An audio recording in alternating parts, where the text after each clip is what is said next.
You did it. You bought the good stuff.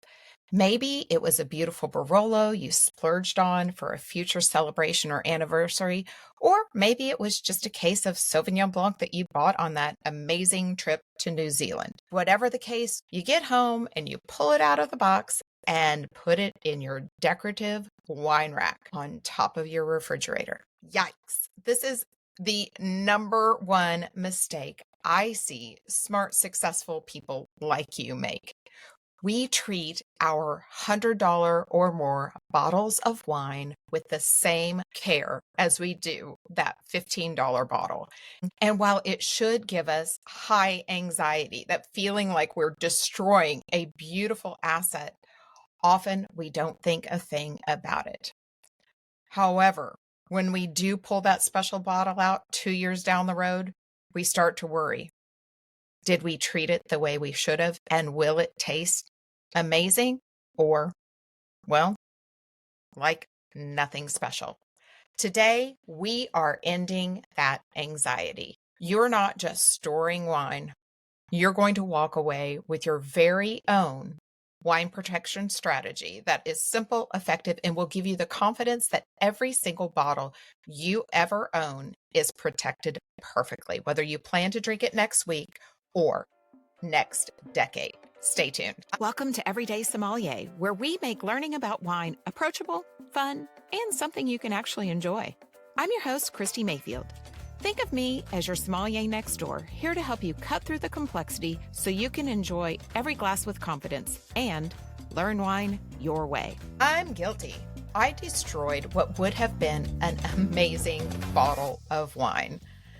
A fairly pricey Chardonnay from a renowned winery. I was saving it for that perfect moment. Not really sure what that perfect moment was, but nevertheless, it was not a daily drinkable. However, with a shortage of space in my inside wine refrigerators, I had to resort to garage refrigeration for white wines, those that I plan to drink within a couple of weeks. So I didn't feel like I was going to destroy them that quickly. And I was keeping the temperature of the outside refrigerator much lower than a traditional refrigerator, so I wouldn't over chill my wines. And for those daily drinkables, it was working just fine until I found that prized bottle shoved in the back of a drawer and completely forgotten, and it had been there for more than 2 years. Of course, I wasn't going to just toss it out. I was going to give it a try. And that's when I discovered my error. I popped the cork and hoped for the best, but just as I expected, I had committed an unforgivable criminal act against that bottle of wine.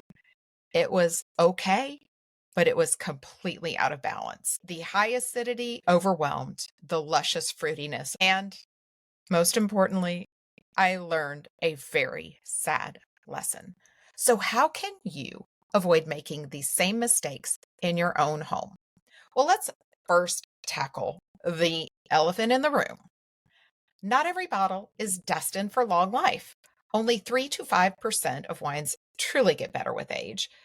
So that 2015 Sauvignon Blanc that you picked up on a trip to Napa Valley a couple of years ago, a couple of decades ago, has definitely seen better days. So instead of trying to lump all the wines you own or plan to purchase into a single bucket, let's start by mapping out a strategy that addresses your storage needs for each of these 3 distinctive styles of bottles you might already own or be intending to buy.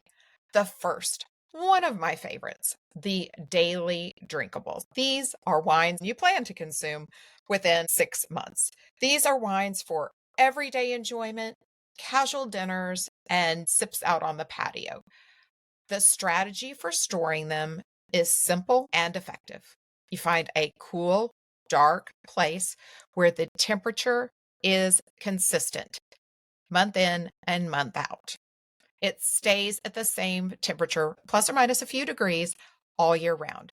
Think of the bottom shelf of a closet or a pantry that's far away from the oven, and avoid any storage locations on your outside walls if like mine, your home does not have good exterior insulation. And that's it. No special equipment is needed. And if it's a white wine and you need to chill it quickly, plop it in a bucket of ice water or in your refrigerator for 30 minutes to an hour, and you're golden. The second bucket, this is what I'm going to call the memory makers. These are wines that can age 6 months up to maybe 5 years.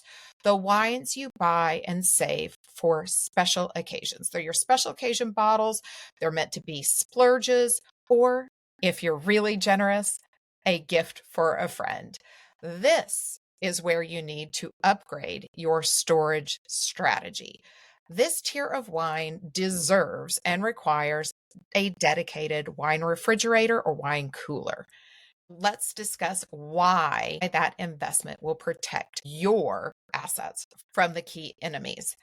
Wine refrigerators and wine coolers come in all shapes and sizes. They can be freestanding, they can even sit on your counter and hold just a few bottles, like 6 to 12, or they can be built in to rooms, to closets, or if you're building a new home, into an entire wine room. But the simple version keeps your memory maker bottles of wines at the right temperature and, most importantly, the right humidity so that cork stays nice and tight and doesn't let any damaging air through it. You don't have to spend a lot of money on them. Decide how many bottles you need to store in a wine refrigerator. Now, lastly, the third bucket is what I'm going to call the legacy labels. These are the bottles that you want to lay down and age for 5, 10, 25 years. They are your investment grade wines or rare bottles or wines that you're laying down for that major milestone, and they are intended to age. This requires potentially some professional intervention, exterior professional wine storage facilities. And most large cities have them available to you. Now, they do cost money. You do need to pay a subscription, but overall, when you consider that you're protecting your investment, protecting that wine for the long term, they do make financial sense, especially if you have a few bottles that potentially will appreciate in value the longer you hold on to them. They deserve to be perfectly preserved. You might be wondering, okay, I've talked about closets, I've talked about wine refrigerators, and I've talked about wine storage facilities. So what am I actually protecting my wine against? Well, here are the true enemies of wine and how you can defeat them. The first enemy, number one, heat. Yes, heat. This will kill any bottle of wine fast and swift. It cooks the wine. The higher the temperature, those aromas, all of those fruity notes are going to start tasting dull. They're going to start tasting cooked instead of that fresh and fruity sensation you get when that bottle of wine has been protected. Now, household hot zones, like the top of that refrigerator I mentioned in the introduction, next to your oven, on an exterior wall that in the summertime, if you're like me and in Texas, can be 90 degrees or more, or even in your car for a couple of hours, can destroy your wine. These are the worst places in your home to store wine. Temperature fluctuations. Instead of being fast and swift, these are the slow, torturous demise of wine. Temperature swings cause the wine to expand and contract in the bottle. When wine heats up and expands, it can start to nudge that cork out of the neck of the bottle. When it contracts, it can contract to the point where it actually lets oxygen, which damages your wine, into the bottle. So you're moving back and forth from heat, expansion, cold, retraction. Neither one of those is good for that bottle. Temperature stability, a few degrees here or there is fine, but temperature stability is your second goal. Number one, avoiding heat. Number two, avoiding high temperature fluctuations. Light is the third enemy. This is the silent killer of wines. UV rays from the sun are constant sunburn. Just like on your own skin, they can burn your wine and prematurely age it. In addition to temperature control or constant temperatures, you need your storage space to be dark so that it eliminates any potential damaging light from hitting your bottle of wine. For your luxury labels, this is absolutely non-negotiable. The longer of exposure to light, the more damage to that wine. Now, the fourth enemy is one you might not have even thought of. I myself didn't think about it when I was putting that beautiful Chardonnay in my outside refrigerator. It wasn't just about the cold temperature. It was vibration, that constant agitation. When we have wines on top of a refrigerator, we have not only the heat from the motor, we have the constant vibration. If you have washing machines or even speaker systems are causing vibrations wherever wine is stored, this constant shaking can, one, speed up the aging, and two, if you have any sediment in that bottle, it can keep that disturbed and over time can ruin a beautiful bottle of wine. So now that we know the three types of wines and the buckets they should fall in, the four key enemies of wines, it's time to uncork the truth and bust all those myths about whether you should keep your wines standing or laying them down on the side. The intention of storing your bottles on their side is derived from the need to keep a natural cork, if it's closed with a natural cork, keep wine in constant contact with the cork to keep it wet and keep that bottle of wine sealed. So if you're planning on storing that wine for a few months or more, recommendation is to lay it down on its side.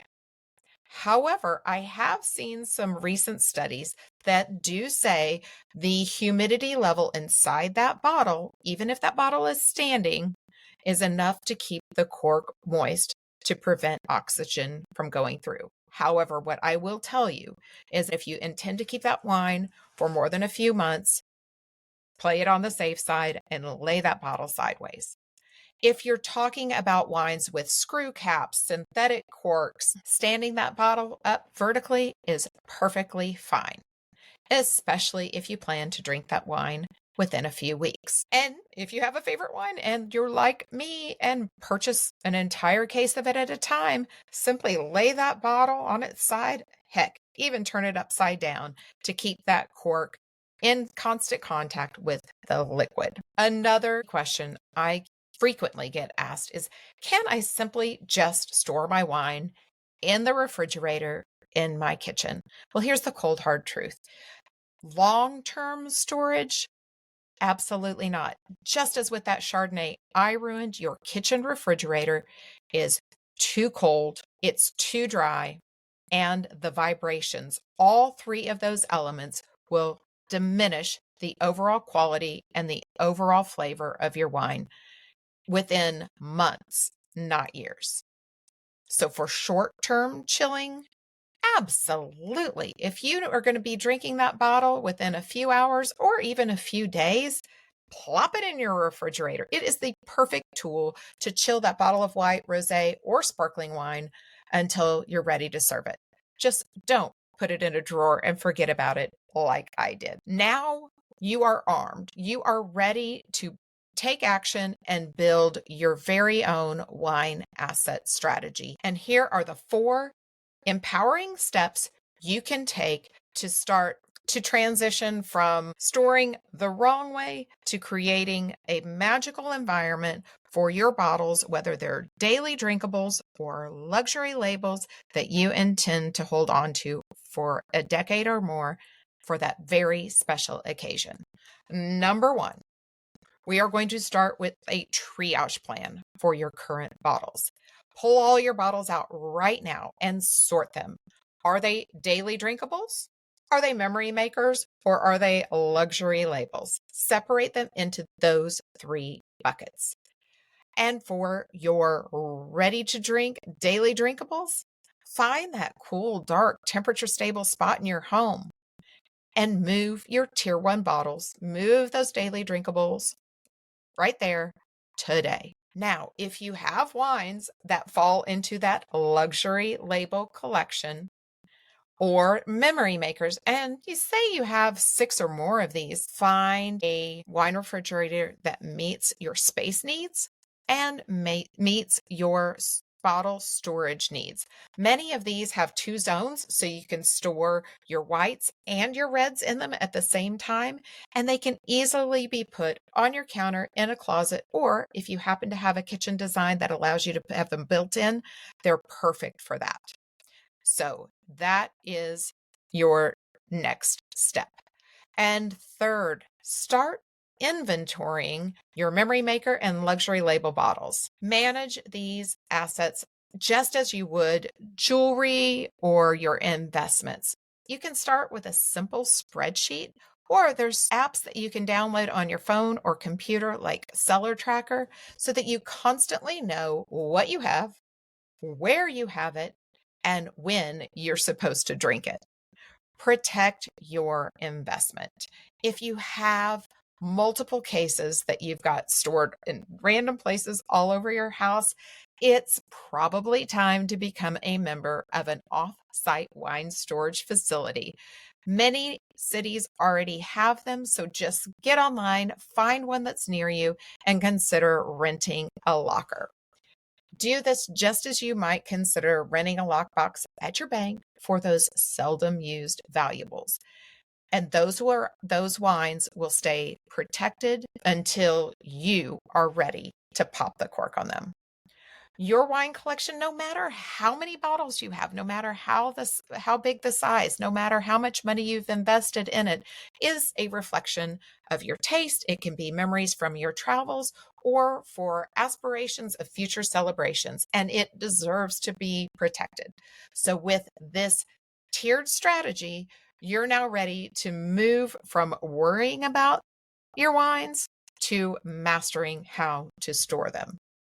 My challenge to you this week is start with step one and do the bottle triage. It will just take you a few minutes to sort them out, and then you can begin to store them in the best place for their intended purpose, whether that's next week or in the next decades. Your first step towards peace of mind.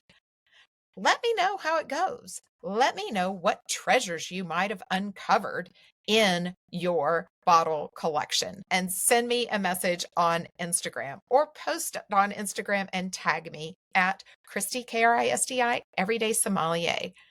And if you're ready to take the next step, head on over to my website and join my insiders list so you can receive weekly emails where I share wine tips, event updates, and new releases of all things from WineWise. And that website is www.wine-wise.com. And for just signing up, you're going to immediately receive a WineWise tool direct into your inbox. So make sure to check that it doesn't go into your junk mail. And you're not going to want to miss next week's episode, where we are going to explore aging in wines, which may help you figure out exactly which type of storage bucket you need to put your current collection bottles into. So stay tuned, and until then, continue to learn wine your way.